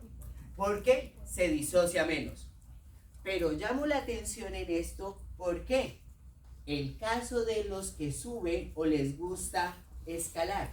¿Por qué? Porque ellos no solamente van subiendo la presión, va disminuyendo la presión barométrica, sino que va disminuyendo la temperatura. Entonces llamo la atención, ¿por qué? Porque estos sujetos a veces toca amputarle los dedos y llamo la atención y uno dice, ¿pero por qué? Porque claro, como ellos van a sitios muy fríos, ¿qué pasa? Se disminuye la temperatura de los tejidos periféricos. ¿Eso qué hace? Que se disocie menos el oxígeno. Y llamo la atención, ¿por qué? Porque claro, si ustedes ven una de las características que cuando uno empieza a ponerse frío, ¿qué es? Que se empiezan a poner los tejidos de color un poco morado. ¿Eso qué es? Una disminución de la cantidad de oxígeno por ahí. ¿Y lo amputan porque entra en isquemia? Porque está en isquemia durante mucho tiempo. Y llamo la atención de eso, ¿por qué? Claro, otra de las cosas del frío es que disminuye la sensación de dolor. Entonces, esto no es que ellos les esté doliendo mientras están llegando allá, sino que en la medida que ellos vayan regresando es que empiezan a tener todas las complicaciones. Por eso para mí, y esto es personal, ni el boxeo ni nada de aquello que termine provocando una lesión directa en el sujeto, para mí es un deporte. Porque es que, a ver, eso de que lo vivan cogiendo a unos golpes, así gané plata, no creo que sea entretenido. Y llamo la atención, ¿por qué? Porque claro, ya hemos tenido deportistas que han sostenido esas actividades y sabemos que tiene fuertes repercusiones sobre la salud. Entonces eso de que, ay, que se mate, pero pues, no importa que me dé el espectáculo, pues no, o sea, yo no, en lo personal no, y no apoyo ese tipo de cosas por eso. Entonces eso de que encerrados en una cosa dándose golpes, así sean hombres o mujeres, a mí eso me da como sensación de, no, yo no puedo ver que alguien le haga daño a otro, así de simple, eso a mí ya, como que, y dos, lo de escalar me parece debe ser súper lindo, pero siempre y cuando se lleve todas las cosas para evitar esto. ¿Por qué lo digo? Porque estas personas saben que se van a dirigir a eso y pareciera que no les importa. Entonces, pues yo te respeto, pero ten presente que puedes terminar amputado. Y de hecho, muchos sujetos terminan amputados y no pudiendo volver a escalar por esas amputaciones. Entonces, como les digo, esto se tiene que sopesar. ¿Por qué? Pues porque no se trata de ir y subir y bajar a ver si me pasa o no me pasa. Pues llamo la atención porque pues ya tenemos muchas cosas de información fisiológica, por lo tanto usémoslas a nuestro favor. ¿Sí? Profe, ¿será que podemos retomar la parte de la temperatura fría? Porque es que dice que acarrea más oxígeno cuando la temperatura está baja. Dice la hemoglobina. Claro, por eso se disocia menos. Como si se pega más el oxígeno a la hemoglobina. Por eso te digo, No lo sé. me ubico en 40. 40, ¿por qué? Porque me interesa lo periférico. Sí. Porque es lo que yo puedo modificar de temperatura. Entonces, ¿qué observas con bajas temperaturas? Que se disocia menos o está más saturado. ¿Qué significa que está más saturado? Que lo transporta más, pero lo entrega menos. Ah, Y por eso te decía que cuál es el problema de seguir bajando la temperatura, de que él no se disocia. Y por eso es que podemos terminar en amputaciones. ¿Por qué? Porque él puede tener inhalación, el oxígeno viaja por la hemoglobina, pero no lo suelta. o sea que si yo subo a escalar y eso y me llevo un medidor de saturación, eso no me sirve para nada porque en sí pues me va a decir que estoy 98% saturado, pero pues no está disociando la hemoglobina. ¿Sí me Lo que entiende? pasa que es, acuérdate que eso solamente son medidas arteriales, pero acá lo estoy midiendo a nivel venoso. ¿Por qué digo a nivel venoso? Porque yo estoy en presiones de 40. Ah, ok. Por eso me tiré al lado venoso, porque, como les decía, otra característica que es el sitio donde tú puedes cambiar la temperatura corporal es en las periferias. ¿Por qué? Porque a nivel central tú mantienes temperaturas corporales. ¿A qué hago referencia? Como les digo, cuando uno dice somotérmico, hace de temperatura central, lo que es cuello y tórax, fundamentalmente. ¿Listo? Pero acá yo sí lo puedo modificar. Entonces, ¿qué llamo la atención? Cuando uno, por ejemplo, se mete en esos refrigeradores de carne gigantesca, ¿qué empieza? Pues empieza a perder coloraciones en la parte periférica. ¿Eso qué es? Caída de temperatura. Y llamo la atención, ¿por qué? Porque la baja de temperatura hace que la hemoglobina no se suelte. Claro, pero a mí que me sirve soltarla a nivel venoso si me intercambio Claro, gaseoso. es que si no, ¿cómo haces intercambio gaseoso si no sueltas el oxígeno? A nivel venoso, pero a nivel venoso. Claro, porque es que mira que es acá donde se suelta. Entonces, si la hemoglobina se lleva el oxígeno, no lo está entregando, hipoxia. Ah, ya te dije. Por eso te digo que es que aumenta la Pero saturación, claro, aumenta la saturación. ¿Y eso qué significa? Que no está soltando el oxígeno de la hemoglobina, sino se lo lleva con él. Claro, o sea, a nivel capilar no lo está soltando. No lo está soltando. Por eso esa medida de saturación es importante. ¿Por qué?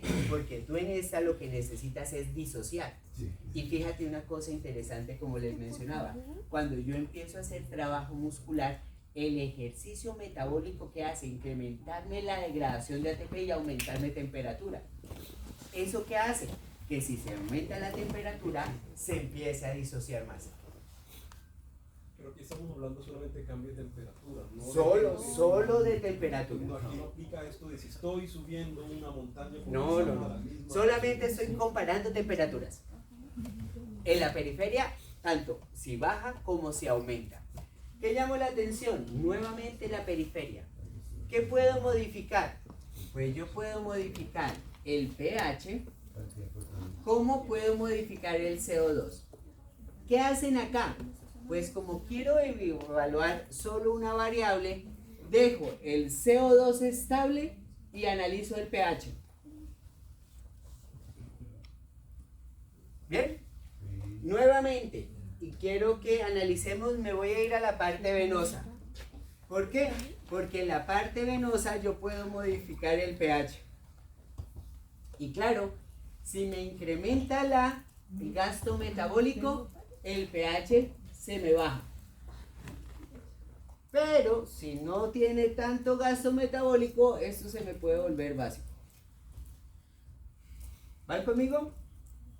Entonces, comparo nuevamente y fíjense que tejidos que tengan un pH bajo tendrán aumento de la disociación.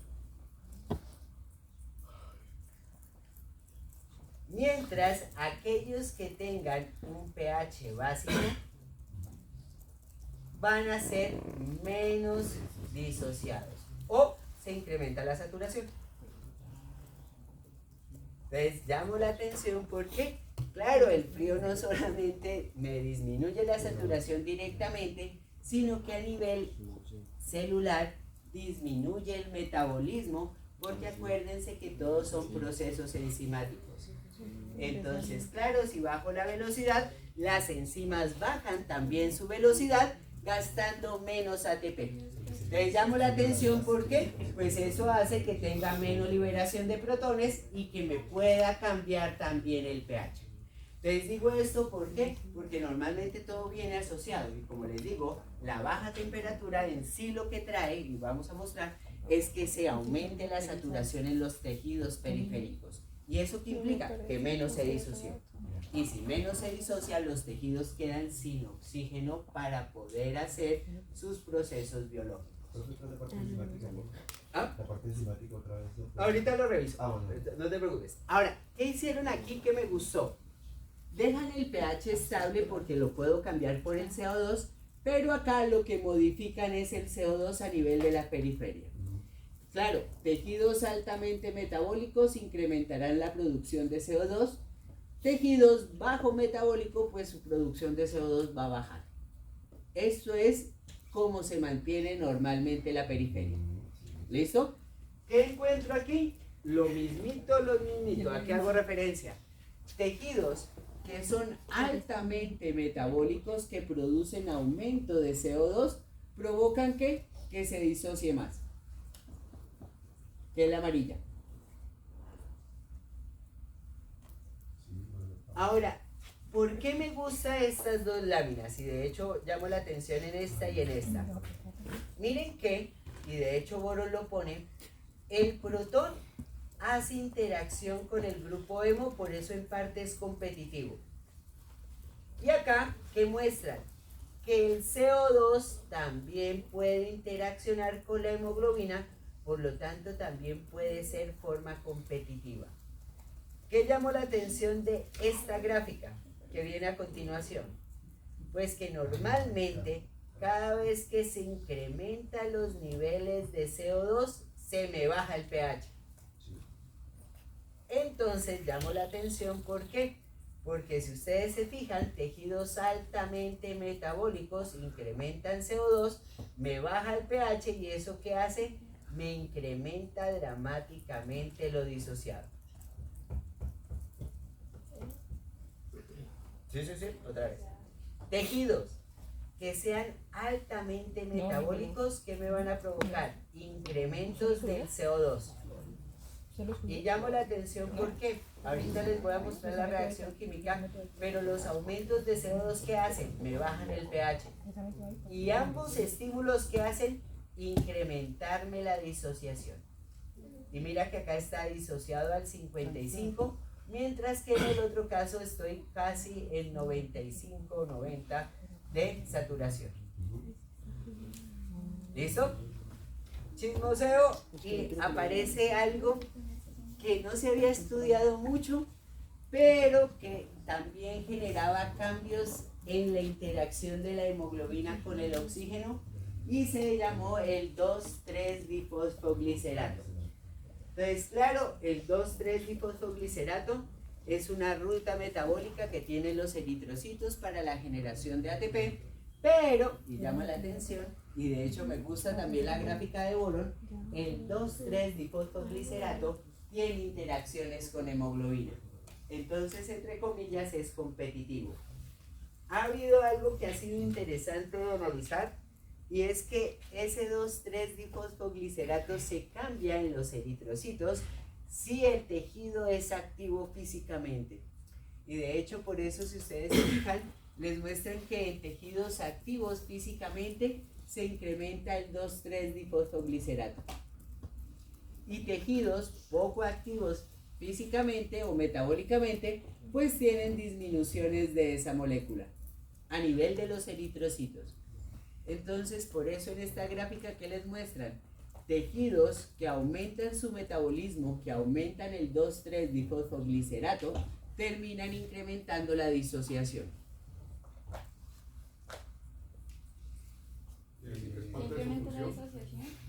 Entonces, aquí llamo la atención porque voy a comparar los 4 factores, porque si ustedes ven, lo que he hecho es tirarme o hacia la izquierda o hacia la derecha. Pero en todos lo que he explicado es el de la derecha. Que quiero llamar la atención y por eso pongo esta gráfica.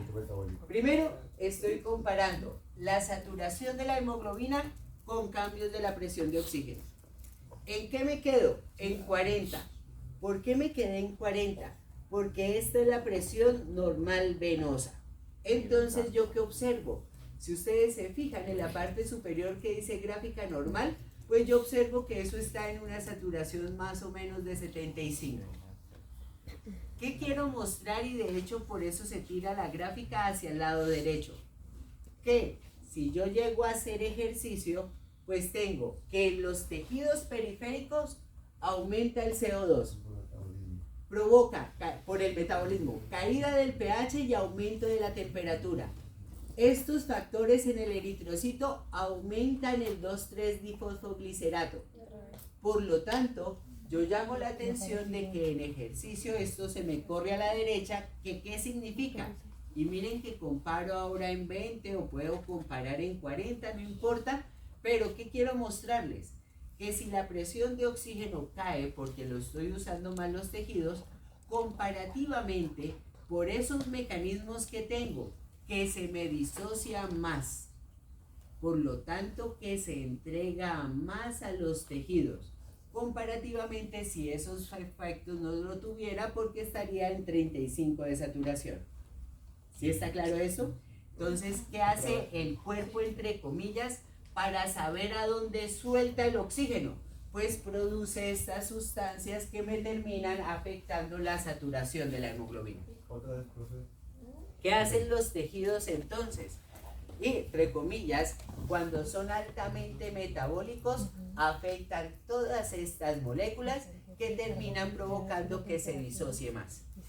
Entonces, por eso, tejidos que son altamente metabólicos son sitios donde más se disocia la hemoglobina. Pero sitios que sean menos metabólicamente activos, pues la saturación se mantendrá igual. Okay. ¿Sí está claro? Entonces yo puedo modificar la saturación si cambio la temperatura periférica, si cambio el CO2 periférico, si cambio el pH y si cambio el 2,3-difosfoglicerato. Una cosa importante del 2,3-difosfoglicerato que se ha estudiado, pues por qué cambia el metabolismo del eritrocito, y por eso les decía que es indispensable estos incrementos. Porque claro, en tejidos que están incrementados en eso, él incrementa el metabolismo. Entonces, por eso, entre comillas, cuando uno mete ejercicio, de una vez mete que esto se incrementó en asociación a los otros tres fenómenos.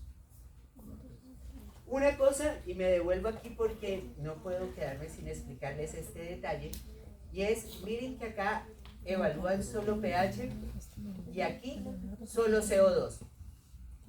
Y acá ambos cambios. ¿Por qué? Lo normal es que si yo cambio CO2, cambie el pH. Como les digo, y ahorita les muestro por qué. ¿Qué es lo que quiero mostrarles acá?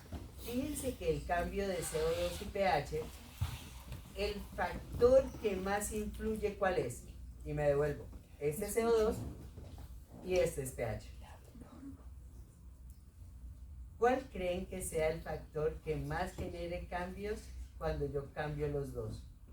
Y me devuelvo. Cambio del CO2 y cambio del pH. El pH. El pH tiene mayores repercusiones sobre la interacción que el CO2. Pero como les decía, fisiológicamente pasa ambos cambios. Voy a terminar con la interacción tanto de oxígeno como de dióxido de carbono con la hemoglobina. Entonces, ¿qué muestro? Me voy con transporte, perdón, ya hice oxígeno, me voy con transporte de CO2. ¿Qué quiero mostrarles en esta imagen? Si ustedes se fijan en esta imagen, tengo el porcentaje total de transporte de CO2. ¿Qué observo? Si ustedes se acuerdan, era más soluble. Por eso, si ustedes se fijan, puedo transportar mayor cantidad disuelto. Mientras uno era como el 3%, el 2%, miren que acá ya tengo el 11%. ¿Qué llamó la atención? Sigo mirando acá y miren que el 89% nuevamente se transporta dentro del eritrocito. Por eso el eritrocito no solamente me permite mover oxígeno, sino también me permite mover dióxido de carbono. De ahí que los eritrocitos cobren un papel fundamental dentro del proceso respiratorio. ¿Qué llamó la atención? Esta imagen me gusta mucho, perdón, antes de pasar. ¿Por qué? Porque miren que acá les muestran en qué se transporta el dióxido de carbono. Y miren que 64% se convierte en bicarbonato. Y 21% se une a la hemoglobina. Es decir, que el 21% del total está unido con hemoglobina. ¿Listo? Esta imagen es lo mismo, pero en boron, y esto me gusta, ¿por qué? Porque me muestra el proceso interno dentro del eritrocito del CO2. ¿Qué llamo la atención? Como estoy en CO2, me ubico en los tejidos. ¿Por qué? Porque los tejidos producen CO2 del metabolismo. ¿Qué hago? Tengo una mayor presión de CO2, por ende lo puedo disolver 11%. ¿Qué hago? Me meto el 89% al eritrocito. Importante. Miren que de este 89%, el 64% va a ser tomado por la anhidrasa carbónica, que me lo va a disociar en bicarbonato y en protón. Entonces, aquí aparece esta enzima que es anhidrasa carbónica. Y claro, la anhidrasa carbónica es otra proteína fundamental dentro de los eritrocitos. ¿Para qué? Para permitirme el transporte de CO2 en forma de bicarbonato. ¿Qué llamó la atención de la gráfica de Boron? Si ustedes ven la gráfica de Boron, el bicarbonato no está dentro del eritrocito, sino que es intercambiado por un intercambiador bicarbonato-cloruro. Por lo tanto, llamó la atención porque el bicarbonato entonces es transportado no dentro del eritrocito, sino afuera del eritrocito. Entonces, por eso les llamaba la atención. ¿Por qué? Porque a diferencia del oxígeno, el CO2 se convierte en otra molécula. Pero, y llamo la atención, al convertirse en otra molécula, me deja bicarbonato y protones. Y llamo la atención de protones, ¿por qué? Por eso les decía que si se me aumentaba el CO2, terminaba provocando caída del pH por aumento de la cantidad de protones. ¿Vamos bien? Entonces, llamo la atención. Aquí aparece un fenómeno que me encanta, y es que nosotros acabamos de mencionar que los protones, ¿qué hacen? Me permiten la disociación de oxígeno. Entonces aquí aparece algo que se denomina efecto Bohr. ¿Qué es? En los tejidos que hay incremento de CO2 que provoca una caída del pH. ¿Y la caída del pH qué hace? Me aumenta la disociación de oxígeno en los tejidos. O sea que es como una relación directamente. Acá la relación que es, como ambas moléculas afectan la interacción de la hemoglobina con el oxígeno que tenemos en los tejidos que tienes altas presiones de CO2, ¿qué se te provoca? Ese CO2 llega al eritrocito, se te forma bicarbonato, pero mira que te deja los protones acá. Como les decía, ¿qué hacen los ácidos? Pues me disocia o me separa el oxígeno de la hemoglobina. Entonces llamo la atención, ¿por qué? Los incrementos de CO2 me favorecen la disociación. Efecto Bohr. O sea que yo primero tengo que cumplir la función de recoger el CO2 antes de entregar el oxígeno. Entre comillas, es una interacción que va pasando porque esto por difusión Claro, se va a mover. La recogida de dióxido de carbono me va a ayudar mucho yo poder. Exacto, porque acá llamo la atención en algo importante. En esta parte de la gráfica, la interacción de la hemoglobina con el oxígeno no solamente está dada por el pH, sino también está dada por las caídas de la presión de oxígeno. Y digo esto ¿por qué? Porque acuérdense que la saturación de la hemoglobina depende de las presiones. Y digo esto ¿por qué? Como estoy en tejidos, la presión debe ser baja. ¿Eso qué hace? Que ya per se me favorezca la disociación. Pero se va a ver más favorecida la disociación ¿con qué? Pues con los incrementos del pH. ¿Ves? Las caídas del pH y los aumentos de los protones. Ajá. Profe, o sea que por lo mismo en las gráficas pasadas veíamos que los tejidos que tenían mayor temperatura como que aumentaban el CO2 y disminuían el pH, haciendo que haya más disociación. Exacto, exacto. Y entonces, y por eso las diferencias también regionales o en los diferentes tejidos periféricos. ¿Por qué? Porque claro, cada tejido periférico puede tener un metabolismo diferente y por lo tanto una entrega de oxígeno diferente. ¿Sí está claro? Ahora, ¿qué llama la atención? Y aquí empieza algo como interesante porque miren la interacción de lo que es la proteína anhidrasa carbónica y miren lo que hace la anhidrasa carbónica. Convierte eso en ácido carbónico que se me disocia en bicarbonato y protón. ¿Qué llamó la atención? La representación gráfica que hacen del intercambiador. cloruro hacia el interior, bicarbonato hacia afuera, y miren que el protón lo ponen unido a la hemoglobina. ¿Por qué? Como les decía, los protones tienen alta afinidad a la hemoglobina y por eso me permiten separar el oxígeno. Yo siempre lo represento como dándole una patada, pero entre comillas, claro, como lo separa, pues él va a tener la posibilidad de solubilizarse y pasar hacia el siguiente lado. Ahora, ¿qué es interesante? Y aquí aparece algo que es llamativo, y es la otra parte de la forma de transporte. ¿Por qué?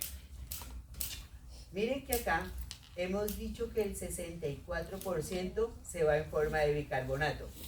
Por lo tanto, me falta este 21%, que no es pequeño. Entonces, muestro esto, ¿por qué? Porque como les decía, la hemoglobina no solamente transporta oxígeno, sino transporta CO2. Entonces, llamo la atención porque la interacción de la hemoglobina con CO2, carbaminohemoglobina. Y llamo la atención, ¿por qué? Porque es una reacción también inversa en dependencia de ¿qué? De las presiones de CO2. Entonces, claro, en sitios donde la presión sea alta de CO2 va a formar carbaminohemoglobina. Pero en sitios donde sea baja la presión de CO2, pues la carbaminohemoglobina se va a disociar. Igualito que el oxígeno. Entonces, claro, me voy a pasar acá, ¿por qué? En los tejidos que aumenta la presión de CO2, ¿qué hace? Formarme carbaminohemoglobina. Pero, y ya, carbaminohemoglobina. Pero, ¿qué pasa a niveles alveolares? Pues que la del CO2 se baja. Y al bajarse, ¿qué hace? Se disocia. Ahora, me voy para acá. Últimos 5 minutos de concentración. Me voy con todo. Gráfica del lado izquierdo. Me ubico en los tejidos. En los tejidos, ¿qué hay? Aumento de CO2 y disminución de oxígeno. ¿Ubicados? La disminución de oxígeno, ¿qué me hace? Pues que se me disocia el oxígeno de la hemoglobina. 2. El aumento de CO2, ¿qué hace? Que me aumente la cantidad de CO2 dentro del eritrocito. ¿Esto qué hace? Que se active la anhidrasa carbónica y el 64% me viaje en forma de bicarbonato. Pero además, como formó bicarbonato, me cambió el pH. Por lo tanto, cuando hay una caída del pH, lo que provoca es un incremento de la disociación. Efecto Bohr. ¿Listo? Ahora, ¿qué llamó la atención? Como estoy analizando oxígeno que se disocia, el oxígeno, miren que me concentro en unido a la hemoglobina. ¿Por qué no muestro el disuelto? Porque acuérdense que es 3%. Es decir, la nada. 98 es lo otro, entonces lo que me interesa es el 98. Pero CO2, acuérdense que el 64% viaja en bicarbonato, pero además el 21% viaja en forma de carbaminohemoglobina. ¿Listo? Por eso he dicho, la proteína hemoglobina me transporta oxígeno, pero también me transporta CO2. Por lo tanto, una persona anémica tiene un doble problema, que no le llega el oxígeno y que no saca bien eficiente el CO2. Por eso es tan jodido que ustedes no se cuiden en la alimentación sabiendo que mes a mes tienen eso. Y digo eso porque la única forma es ejercicio regular y una buena alimentación. Obviamente horas de sueño también es importante. Y como les digo, pues yo les aseguro que en la Facultad de Salud mínimo las mujeres son las que más anémicas están, por muy malas. Voy a chismosear a ver para que no sea especulativo esto, pero me da la sensación. Me voy a pulmones. ¿Por qué me voy a pulmones?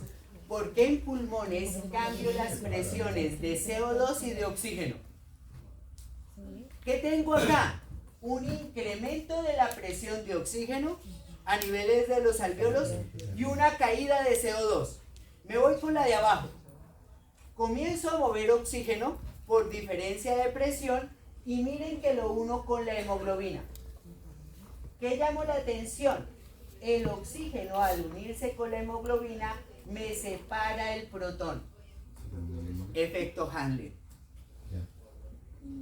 Mientras el efecto Bohr es que el protón saca el oxígeno, el efecto Handler es que el oxígeno patea el protón. Y llamo la atención, ¿por qué? Porque esta cosa, al cambiar nuevamente el pH, activa el intercambiador y me mueve el bicarbonato hacia adentro. Y digo esto, ¿por qué? Porque miren que para sacar el CO2, ¿qué hago? Nuevamente activo la anhidrasa carbónica haciendo la reacción inversa. ¿Y qué hay demuestro? Miren que en este caso cojo el bicarbonato, el protón, vuelvo ácido carbónico y disocio esta cosa. Aunque llamo la atención que esto es acá.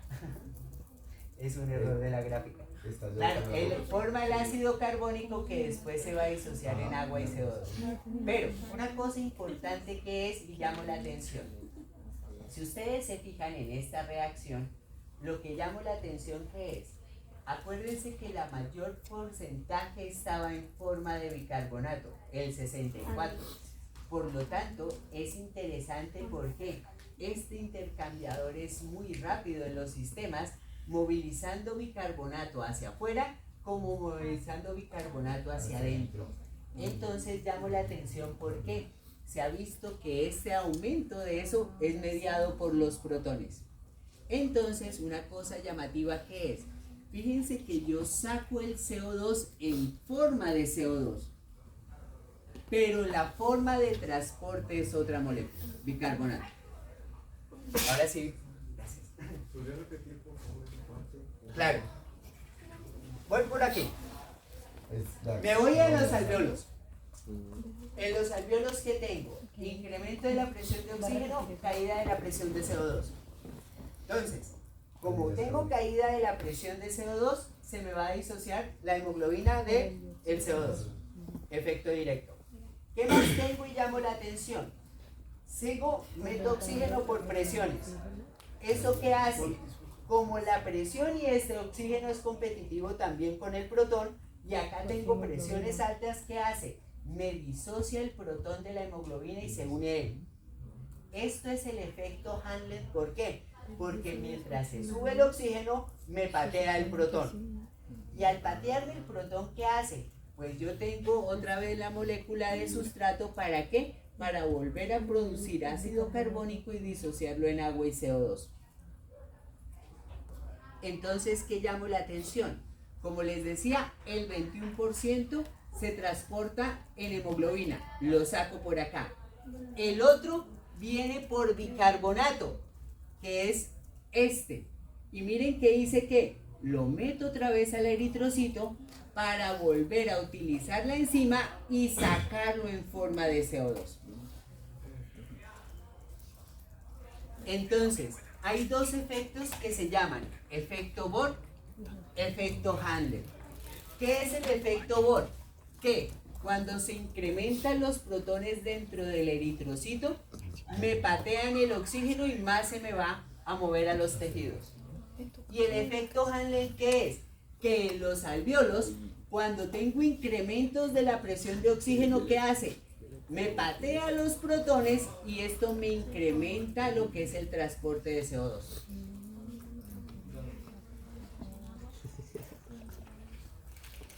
¿Sí? La ciencia está desfavoreciendo ese intercambio ¿Cuál? en los alvéolos. ¿Qué? El aumento de la concentración de los protones. Acá, ¿qué hace?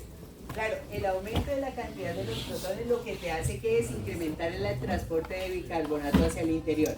Y con eso lo que tienes es un incremento de los sustratos para formar ácido carbónico y después disociarlo. Pues también los favorece. Sí, ese es el efecto Handler. Es decir, los favorecimientos por uno y el otro de los gases, en cada uno de los puntos se le llamó o efecto Bohr o efecto Handler. Pero si ustedes ven que es que claro, cuando aumenta la presión de oxígeno, ayuda a sacar CO2. Y 2, en los sitios que hay aumento de CO2, ¿qué hace? Ayudar a entregar el oxígeno. ¿Sí está claro? Y por entre eso se llama efecto body Hazlitt, ¿como qué? Pues a los que descubrieron este famoso ayuda de uno y otro gas.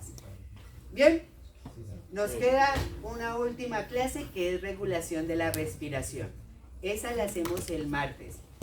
Yo hoy tengo que enviarles lo que es el curaclown de respiratorio, que es muy parecido al de vascular. ¿A qué hago referencia? Que toma todas las clases en los objetivos de aprendizaje.